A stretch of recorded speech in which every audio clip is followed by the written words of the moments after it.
Welcome to The Uniformer. Insights into and interviews with the people and companies that drive the markets for uniforms, image apparel, public safety, and workwear. Hello, welcome to The Uniformer. I'm Rick Levine, president here at the NAUMD. Thrilled to be sitting with a colleague, someone I've known a long time. Alex, why don't you introduce yourself? Rick, good morning. Happy to be here. I'm Alexander Arencibia. I go by Alex. I am the founder and owner of J Uniforms. Excellent. Yeah. And so JA Uniforms, just to say it out. What inspired you to, so first of all, JA specializes, my understanding, is in hospitality. So tell me the origin of how that happened. Why do you even have JA Uniforms? Who the heck wants to start a uniform company? and you know, why is it called JA? Why'd you pick hospitality? How did all that happen? Yeah, so you know, oftentimes we go to college and we study a career and we do this, that, and the other, and you wind up doing something completely different. So I worked in restaurants as a teenager, you know, to make that extra coin that we all need. And then when I went to college, I supported myself working in restaurants. And I just continued to do that. And I evolved into management, and I got into management, and I, you know, wound up finding myself in South Beach, Miami, Florida, running restaurants. And my father at the time retired, not financially sound at all, and so you know, I got to help the family out. So I asked if he wanted to make the aprons for the restaurant that I was working at the time. So basically, an apron's a rectangle made out of twill. Back in the day, they were all white. So we started making aprons. I was mentioning to you earlier that I had no idea there was Daystars and Fame aprons out there where you could just buy these things and resell them. And little by little, I started, you know, schlepping them around to other restaurants, and that's how I got introduced to the bug of selling to the hospitality industry. Fast forward, incorporated, I got out of that business. I went off all heads, you know, everything all in. Thinking I was going to do school uniforms. They became mandatory down here in South Florida. Right. And I thought there was an opportunity there, and there was, and I did okay with that. But little by little, it turned into identifying that a lot of people were doing that, and a lot of people were selling promotional products, and a lot of people were doing sports uniforms. So I was able to identify there's a very niche business in the hospitality hotel industry, and little by little I got into that, and it hasn't been easy, but here we are today, and it's turned, you know, we turned the corner, and so that's how we became more of a hospitality specialist. Very interesting. So a couple of questions. So Dad was in the apparel manufacturing like space. He knew how to do that, obviously, or you wouldn't have just randomly said, "Hey, Dad, go make some aprons." No, yeah. So he, well, we all know what happened more or less. Us that are a little older, what happened in Cuba in 1959. So my dad was in the military for the opposing Batista, the existing government.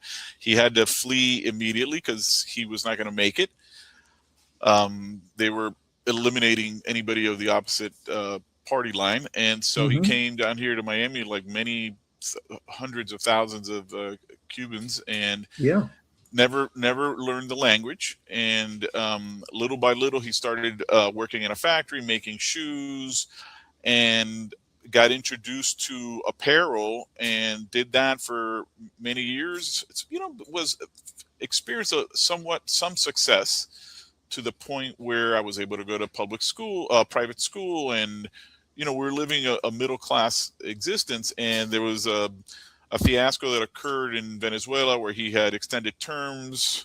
Always got to be careful with that. To very large amount of money to a client of his.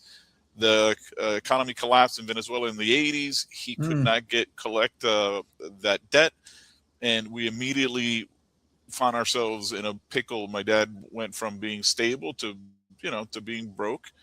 And so there's where the background starts. Obviously I didn't I had no interest in getting into, not obviously, but I just had no interest in getting into apparel. I grew up completely around it, and I wanted to pursue hospitality, Yeah. restaurants, running restaurants, or owning my own restaurant. Somehow that turned into, all right, I'm going to give this a shot. Let me see. Again, uniforms became mandatory for schools, public schools. So there was a big market, and that's how I got Yeah. introduced to it. So my dad was a manufacturer locally, retired. I might have mentioned earlier, he could have been like my grandfather. He had me at 50. And so by the time he retired, I Hmm. was only in high school. We went many years there where he was struggling, and I gave it a shot, and we went little by little, and the rest is history. It was quite a Yeah. challenge. First, I would say the first 15, 17 years, it was a tremendous struggle. Yeah. That makes sense. But man, the product now is amazing. I mean, and you went from just, restaurants and the white apron to now you're winning awards at the NEUMD for these, really high quality hotel programs, right? And a lot of, I know you make for all kinds of hospitality and hotels, right? But I wonder if, were you working in fine dining? Not that that matters, but now you're really a lot, on the hotel business that's become, almost synonymous with, oh, you want great hotel apparel program, JA is a great resource. How did that focus on hotels happen? Well, let me just outline that it's taken forever, and we all know that you learn a lot more from your mistakes than you do from your wins. And we've made a lot. So we've had any opportunity that we've had. I will restate, through the learning curve of mistakes, we've gotten good at doing things right. So any opportunity we've had, we've really focused on one customer at a time versus growth. The growth comes, in my opinion, I've always been a stickler to this, that it comes from doing things right and doing right by your customer. So that's kind of been our MO the whole time. You got to really have the interest of your customer first. And that's it's kind of spread out in the community, and people respect that when we say something, we do it, and we do it right, and we're always fair. That's all of the golden rules rolled into one there of, and I love how you're including all of your stakeholders when you're rattling off how you treat people, right? That it's not just, the customer is king. It's, that you're talking about the employees, you're talking about your vendors, you're talking about, right? It's like all of it. I really like the philosophy that all stakeholders, must be involved in the sustainability question. All of your stakeholders need to be involved in the, the culture question. And I imagine, knowing, this much now, more about you, Alex, that, that sense of fun also, permeates and helps your team, feel like, hey, what we're doing is, worthwhile, but it's also like it's enjoyable. We can enjoy each other while we're doing all of this. Or am I putting words in your mouth? No, you're putting them. You're stating your surmise is spot on. I was in our factory maybe 2 weeks ago, and I was chit-chatting with a couple of employees, and my designer's next to me, and I look around and I'm like, wow, this is cool as all heck. I got printed fabric, I got samples over here, trimmings over there, I got this striped blazer that's stunning, a safari jacket, look at this shirt blouse that I just came up with, what a cool belt that we paired off with that. Like everywhere I turn, there's something going on. Pair of scissors, there's a robotic cutter cutting the, there's sounds there, it's like a Yes. little artisan's, like Santa Claus's a little workshop in garments. And I was like, Yeah. this is pretty cool, man. Just to add to that, I might have mentioned we just uploaded a little video today, and it was fun. It's about the essence of listening. Like you got to listen to your customer, and from there, Right. you create Right. a story, and that story is a brand expression of the brand. And it's yeah, it is quite stimulating. So no, everything you said is spot on, and I couldn't agree with you more that if you don't have a very empathetic relationship with your team members and your vendors, you're cooked. When you need them to deliver something, back to making, if you can't lean on your cutter or your embroidery team or people working a little overtime or, going that 120% for you, if they're not going to buy into what you are, actually preaching, you're cooked. You just don't have it, So yeah, our vendors, I place orders with vendors sometimes just to feed them. And almost develop a project that but I got, it's like a craziest concept, but when I need them, they're there for me, and I can rattle off multiple examples. Yeah, so you're only as strong as your weakest link, and and I've also been blessed that I've been working with my wife for 30 years. The craziest thing, a lady she's in the business with you. Oh yeah. We're equal. We're 50-50 in everything that we do, and she handles some back end stuff. I do front end stuff, and we kind of collaborate on all sorts of levels. But her name's Menchu Dominici, and she graduated with a PhD and immediately came to work with me when we had literally not a penny in the bank. So, this has been a journey of a family, and it's been quite enjoyable.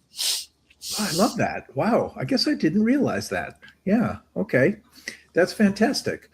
So you were together right, before you started it, and then she was in school, and then you start it, and then she just goes and takes her doctorate. Yeah. The craziest story, actually. We did meet before I started JA Uniforms, and we were dating. When we were dating, she was getting a PhD in psychology down here at the University of Miami. Yeah. And she kind of caught the bug, and she was like, "Hey, I like what you're doing, and I'm going to support you." And she never turned back. So she does apply her skill set at some level at work, because there's a lot of human interaction, thought process, problem solving. There's a little science that goes on in running a business. Absolutely, that's probably super helpful. I believe that. And you spoke of all of the challenges that you were facing, right? And how also you looked around and you're like marveling at, look at what we created. Look at what's happening in this moment, right? And that's a wonderful story and visual. It reminds me also of the feeling I have experience as a entrepreneur for small businesses as well. And there's something about hey, there's people that are supporting their family, that are making a living because of something I created, right? Like that's like they're benefiting, from that. This isn't just about me making money. I say that all the time, actually. Like if so we're currently like a team of 35, and I'm constantly reminding myself that we contribute, because it's all of us contribute to each other, their extended families, and our extended families that are very few vendors, because we try to keep everything in house, but a very few. So it's not the biggest number, but I directly influence, whether positively, negatively, positively, emotionally, financially, support, being there for them in general, beyond financial, probably 150 people. Yeah. From our 35, between their kids, and without getting too. You're manufacturing here in the U.S., which is, as we all know, as JA Uniforms was coming up in the world, right? Most U.S. manufacturing, 80%, let's use round numbers, was saying, well, no, we got to chase the cheapest labor. Speaking of paying people well, right? So we're now we're this massively global, just-in-time supply chain for all kinds of things, not just the uniform. I'm not just saying the uniform industry is, evil for not manufacturing here more, but I marvel at your ability to keep the manufacturing here. So how did you pull that off? And then B, how do you see that as, a strong benefit to your customers.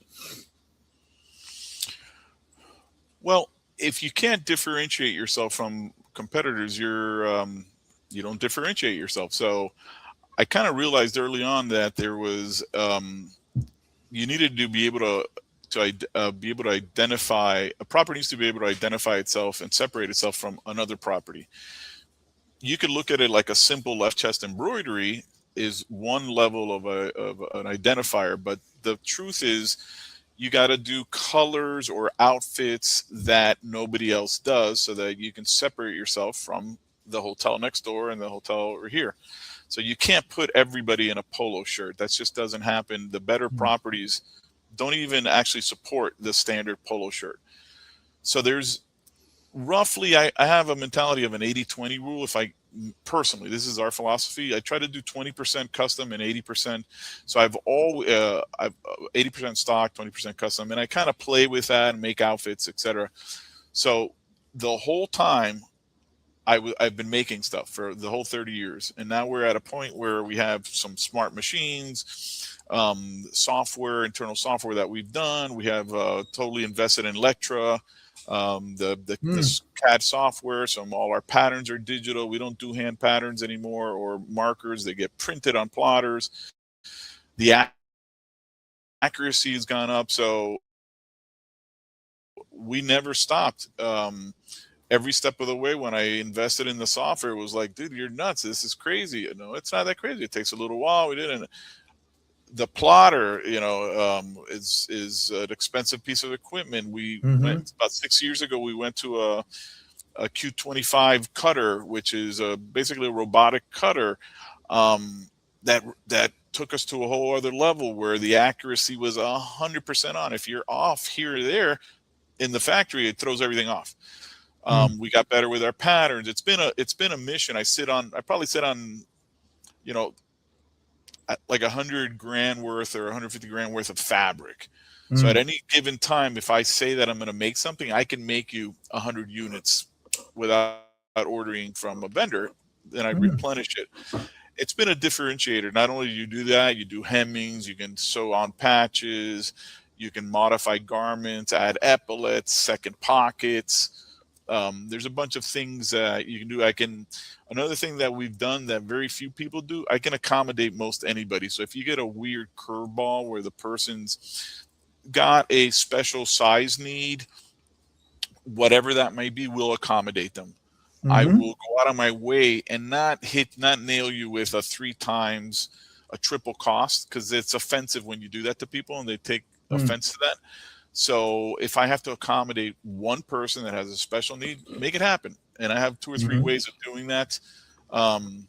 We currently have probably 400 patterns in our software. Wow. CAD system. So it becomes a must. So if you want to actually separate yourself in the hotel industry, you need to be able to facilitate sewing, which we do. And then to your point, we don't try to outsource everything, because you got to be able to navigate that. It's a little give and take constantly. Speed to market, small orders. You can't do things like that overseas. Your vendors just can't support you like that. Your fabrics domestically don't match with their fabrics. So it's a little dance that I play all day long, and it's working out. So manufacturing's been, for sure, not easy. And I can't say that it is super profitable, but it does actually afford you the ability to differentiate yourself from others, and the hotel's ability to differentiate themselves from others. That's really interesting. So there's a nuance there that I don't think I appreciated. I kept thinking, oh, well, make it yourself and sell it to the end user. Those margins must be wonderful, right? But that's not what I'm hearing. What I'm hearing is, no, it's a little bit more like, and maybe this is too extreme, it's like milk at the grocery store. It's not a loss leader. Yeah, it's not that you're losing, but like, this isn't our profit center. We're going to put it at the back of the grocery store. So you have to walk all the way through to get something. And along the way, you're going to pick up some things that we're making more money on, sort of the Walmart way of approaching sales, but and maybe that's too extreme. Maybe, you know. No, you picked up on it. That's exactly what I was expressing. Just our business model is exactly that. And with labor costs in the U.S., fabric costs in the U.S., not to mention what's going on now with the severity of the duties and tariffs. Yeah. You know, that's a whole other. By the time, you know, people blink an eye, you lost an hour's worth of work. There's mistakes that occur. There's, you know, you got to be good at it. It is not. You can't sell a pair of pants for $300. Right. It just ain't gonna happen. So if you can buy a navy blue pair of pants for $60, $30, $40, whatever the number, how are you gonna ask somebody for $170 for a pair of pants? Right. I get it. You can, some elite, but those are very, very, very, very few properties that want that crazy beautiful fabric that nobody, and done immaculately. We just haven't found success in that. So yeah, I mean, do we gain from it and have some, you know, I'm not saying it's a lost leader, but it by no means is it easy, and it's extremely challenging, and all this equipment to do it, square footage, etc. There's no labor force anymore because we don't manufacture anymore. So to actually find people that sew is quite challenging. Yeah. You know, yeah. They'd rather take a job doing something else than to, you know, sewing is hard. You're sitting down and, you know, for many hours a day and focusing and moving things around. So it's been, fortunately it's working and it's been successful, and we're enjoying it. And it is an artisan's dream to produce these kind of cool, from an apron to hats, safari hats with like sun protection hats trimmed in the inside to pick up something, and you know, you make it on. It's got to be, it can't be a costume, but it has to be a uniform, but you can't be too fashion forward to be mistaken as a guest at a hotel. So, you know, all that's kind of, you know, it's rewarding. So yeah, it does work. It is challenging, and it's not as easy to, it's not black and white at all. There's too many variables to make it. So you got to make it into a variables, science. And one thing could drop the project timeline or profit margin. I mean, things can go wrong. I'm glad I just run a trade association, Alex, because I don't want your job. But so go back to that point you made about the sun hat. I'm going to pull on that thread a little bit. I know that you're doing more with heat management. That's like that's a big component lately for some of the solutions you're offering. Can you talk about that? Yeah, it's been everywhere you turn, heat is an issue. Even if you're inside, even if you're inside working in the air conditioning, even the darn air conditionings systems don't cool like they used to. So it's even not as cool inside. Now, granted, I might be, you know, embellishing that a little bit, but even climate control inside of a workspace has become challenging, and not everybody works inside of us. So heat management is a massive topic. And so therefore, how do you address that? You know, we've been addressing it with,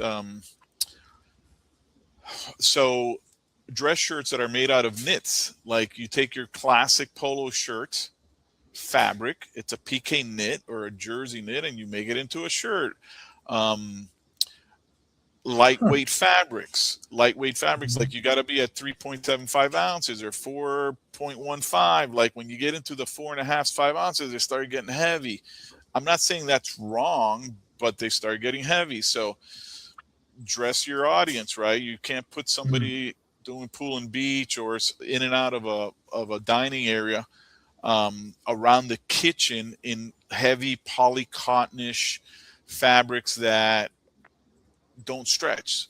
You know, there's a whole mental game too, that even if the fabric doesn't stretch, the second you're able to actually move and have an ergonomic experience with the fabric, you kind of feel cooler in that sense.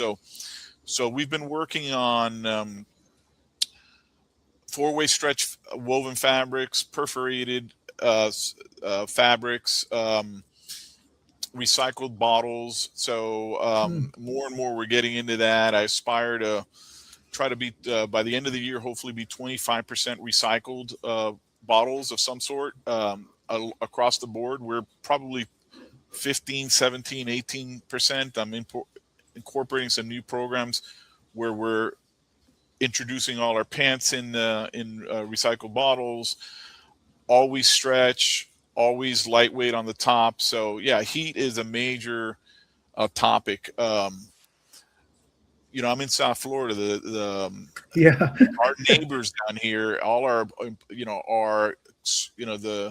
the humidity is ridiculous. Louisiana, the Alabamas, even the dry heats of the Arizonas or Vegas and all that, California, the heat is a major topic in the up north in the summer. It's brutal as well. Yeah. So we do try to accommodate. So anytime we talk about a topic, do we line the dress? They prefer it not lined, but it has to cover enough so that it's not see-through. Is the fabric does not have enough body for the dress? Well, you got to navigate that. It's got to match a blouse. The blouse you can get away with it being a little lighter, or a camp shirt. So yeah, we more and more. We've been going to performance in the uniform industry. And performance, to me, is a general category. That means it doesn't shrink, wrinkle, or fade. And there's a debate out there that performance, like polyester fabrics, you don't have to replace them as often. So how much impact are you really doing? There's a debate going on there. They take less water. The impact on the earth is actually less. You could recycle them.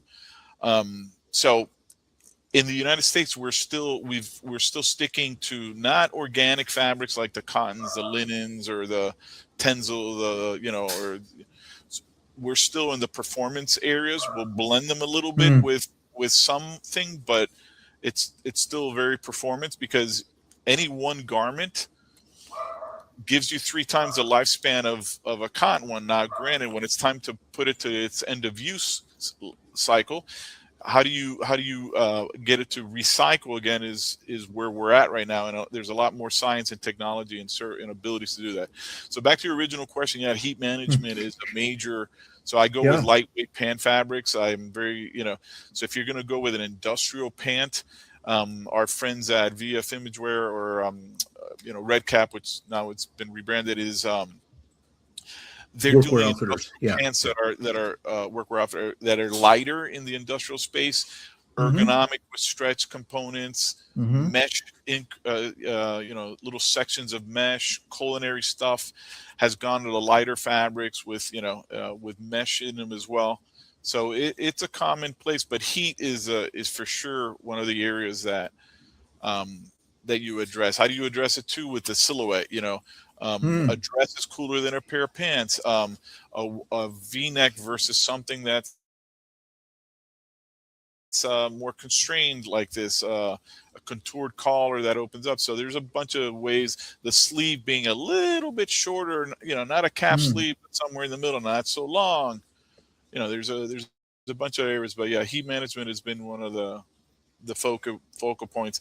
And since we service North America and the Caribbean, we do get a lot of the East Coast, Gulf of Mexico properties, Florida, and down in the Caribbean, and then heat is a massive. Yeah, you're not doing a lot of refrigerator jackets. You're doing no, and those exist. I mean, unless already. they're in freezers for food processing, but yeah, and those are available. But that makes sense, and the heat just. I mean, it's always been, temperature regulation has always been a part of our industry, but it does seem like as we're getting hotter, quite literally, that, it's become more and more of an issue. And, it sounds like you're trying to throw, all of the modern tech at it. And now the nice thing is we can have lighter weight fabrics that do last kind of just as long. We don't have to, argue that, no, you got to put them in, this broadcloth because that's the only thing that's going to stand up to the 50 washings, right? Like we have the technology now to have the lighter weight fabrics hold up. in addition to some of these positions aren't police officers or firemen or electricians, engineers. There's some of that, right? But the Yeah. majority of them are in leisure of the food business, the food and beverage industry. So they're Yeah. not rubbing up against X, Y, and Z or getting it caught or snagging. Although they're, to your point, the fabrics today are much more tolerant, Yeah. stronger, well built. Yeah. So, it's interesting how every year that goes by, something new comes out. And that's another topic that you got to keep up with what's going on. You got to be going to these trade shows. Yeah. What do you think people are going to be asking for? So besides the heat management, like what else are they asking for? Do they want like AI built into their clothing? Do they want like like what do they want? What are you predicting for the next 5 years or so of Yeah, it's where funny. the uniform industry? So my wife and partner Minchu was advised through a group that she was a part of that the future is uniforming robots. And Yes. I was like, come on, but you see a lot of that, more of that occurring. But I don't think we'll be outfitting, robots for a long while. Yeah. But what I do see is, properties are looking to, besides being comfortable, ergonomic stretching and heat management, they're looking for flexibilities of programs. I think 15 years ago or 10 years ago, vendors were insisting that they signed up for a contractual agreement with XYZ units, etc. Well, if you're really creative, that's great. Everybody wants an agreement and a commitment, right? Because it's, financially, there's some reality to all that. But they want flexibility to be able to navigate, do a new program, not discontinue a program. So they're looking for both consistency and flexibility. Too many of our suppliers will switch something out in 2 to 3 years just because that's the way their MO, that's the way they're doing it. So, hey, this housekeeping tunic is, it sold pretty good, but we got to come up with a change. But you're like, hey, I have $100,000 in this program. What do you mean you're going to switch it out? So not enough of that is going on. So they're switching things too quick. People need to be able to sustain a collection for a little bit longer time. And by the same token, they want their cake and eat it too. So they don't want to commit. So how do you navigate all that? You got to figure it out. There's problem solvings that you can do there. You can offer them to other people, other customers. Don't overuse a garment. Don't sell the same garment to a neighbor that's a hotel down the street, etc. So, where I see the trends going is those two topics, to both have continuity of product as well as the ability to be nimble and move. And on piggybacking that topic, the whole branding thing, it's becoming more and more difficult to do this custom sewing. And it's almost like they need it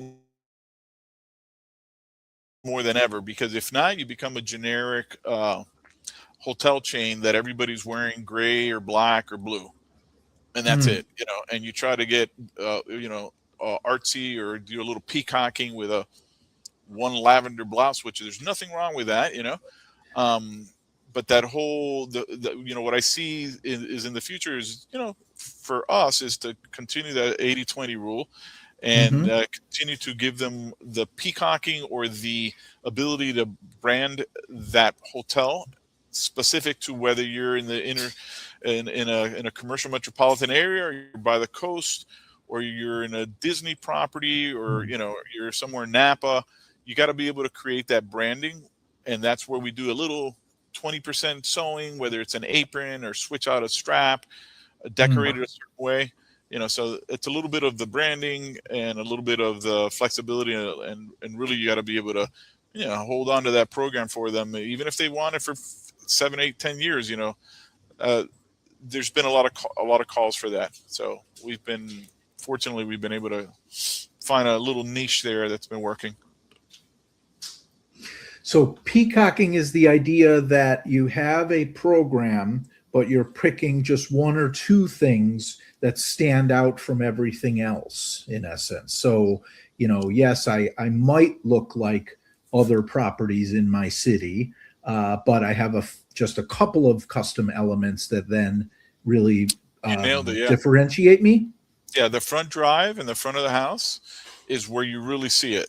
So Mhm. you'll find a little bit more of it could be a fabulous uniform within reason in the areas of in the back of the house. It just becomes just a little bit more, but in the front where it's the front of the house. So the front Yeah. drive, the valet, the bellman, the doorman, the concierge, supervisors, front desk, that whole front area, that is where they throw the money in the lobby decoration, and they actually Yeah. do the furniture and the curtains and the chandelier. It's got to have that, whether it's a peacocking, which is a bit strong, but the wow effect. You got to actually wow effect, because 75% of customer perception happens right there at the point of entry. And that's where you got to actually capture their interest. From that point forward, the guest experience has already been, you've already scored high. So that I love it's it. Yeah. everybody puts their dollars and cents right in the front. Not to say they don't do it with housekeeping or the rugs or the rooms and the pool and the restaurants. We're not saying that, but you really got to nail it in that first 2-minute experience when they come in through the front door. Well, I mean, as a consumer, I've experienced that firsthand. My wife and I might walk out of a property if we're just stopping along the road kind of thing and go like, oh no, this isn't gonna, we don't even need to see the room. This isn't gonna be good. Curb appeal. The whole curb appeal. Yeah. Yeah. Excellent. So, I mean, your model, is working, and you're going to keep listening. And so with those two engines purring, the future looks bright for JA Uniforms. Thank you. Yeah, we're listening. If you don't listen, you're not being self-reflective, and part of all this, whether it's business or life and the whole thing, you better be a little self-reflective on what's going on with you and around you and the people that your extended family and so on. So clearly the art of listening is a big deal with us. Yes. Love it. Anything you thought I was going to ask you that I didn't ask you, or? No. Just a pleasure to chat with you. Thanks for asking me to come on. And yeah, of course. If you or any of your listeners ever want to reach out to talk about something, I'm completely always, the door's always open to kind of chat. And we don't approach what we do like it's a big competitive game, but we do. So we're very cordial with anybody that we're all trying to do our best. I have the utmost respect for all the people in our space, but really you got to keep your eye on the ball and do what you do best. And if you do that, you'll be successful within your world. So you do keep an eye out for what's going on. You listen and you make you take notes, and you just constantly try to be better and prepare yourself for when the iron's hot. You strike. You need to strike. Like when the opportunity's there, you need to be ready to capitalize. So we're constantly waiting. Oh my God, look at this chance! Oh, go for it! And oftentimes you get the opportunity and you nail it, but you got to be ready for that. So listening and reacting is something that we do. No, there was nothing that you didn't ask me that I was expecting to hear. Great. But again, I just want to thank you for reaching out. You're welcome. So it's jauniforms.com, I believe, right? Straightforward. Yeah, it is. All right. Yeah. All right. And thank you so much for your time, Alex. Appreciate it. Yeah, God bless. Thank you, man. Thank you, Rick. Nice to see you.